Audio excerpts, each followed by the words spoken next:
أخذ اللاعب حسين فلاح. ماذا هناك؟ أمجد، هل البطاقة الحمراء على أمجد رحيم، على عباس، يحاول تهدد أمجد رحيم. شاهد هنا الإعادة، هنا الإعادة. ماذا فعلت يا أمجد رحيم؟ ما هذه اللقطة يا أمجد رحيم؟ يعني لا أعرف هل تستحق البطاقة الحمراء؟ ماذا سالم عامر؟ بماذا أشار أمجد رحيم؟ لا لا لا، هنا أمجد رحيم كنا نختلف معك جميعا، لا نختلف معك. لا داعي لهذه اللقطة، لا داعي لهذه اللقطة. بطاقات صفراء بالجملة اليوم سالم عامر، بطاقات صفراء بالجملة. ماذا سوف يعطي؟ نعم بطاقة حمراء، بطاقة حمراء على أمجد رحيم. نعم يستحقها أمجد رحيم.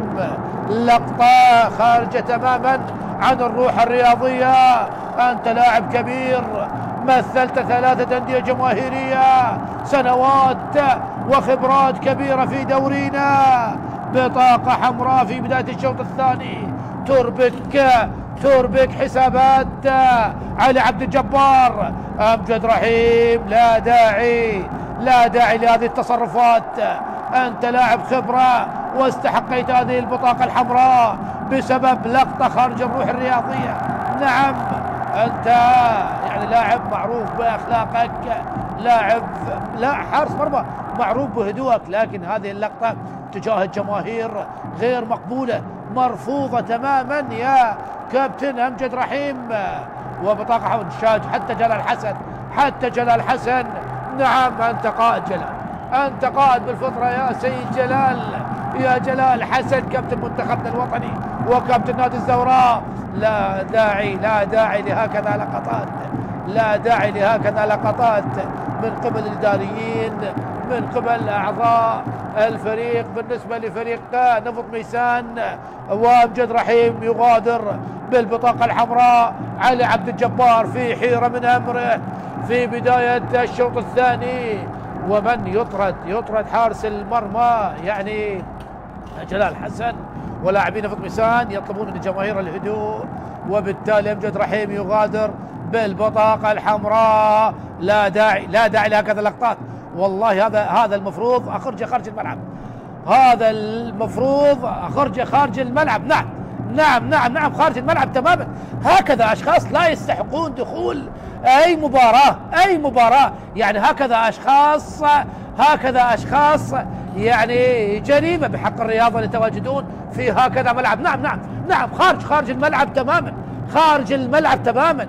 كون هذا الشخص بعيد جدا عن الروح الرياضية. متى نتخلص من هكذا أشخاص يسيئون لكرة القدم العراقية، يسيئون للرياضة العراقية؟ لا داعي، خلاص انتهى كل شيء. لا داعي لهكذا اللقطات، لهكذا حركات خارجة عن الروح الرياضية. يعني حركات لا تليق بأي شخص، وخاصة نتكلم يعني على الأخلاق الرياضية. الرياضة حب، طاعة، احترام. نعم هذه الجماهير التي قاربنا الساعة 12 ليلا، والجماهير تؤزر وتشجع وحاضرة في هذا اللقاء لأجل مؤازرة واحد أعضاء الكادر يعني فريق الزوراء بهكذا تصرفات بعيدة عن الأخلاق الرياضية والروح الرياضية. يشير بلقطات يعني بصراحة نستغربها تماما.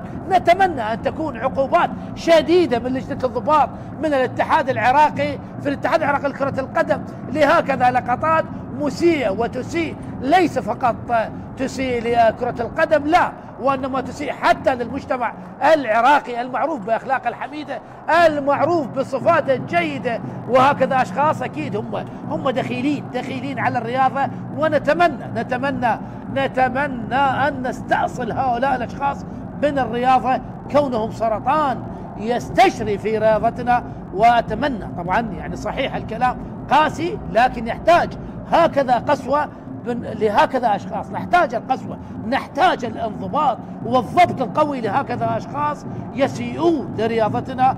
وبالتالي نتمنى أن تكون الروح الرياضية هي التي يتحلى بها جميع من يأتي إلى الملعب. نعم أنا آتي لملعب كرة القدم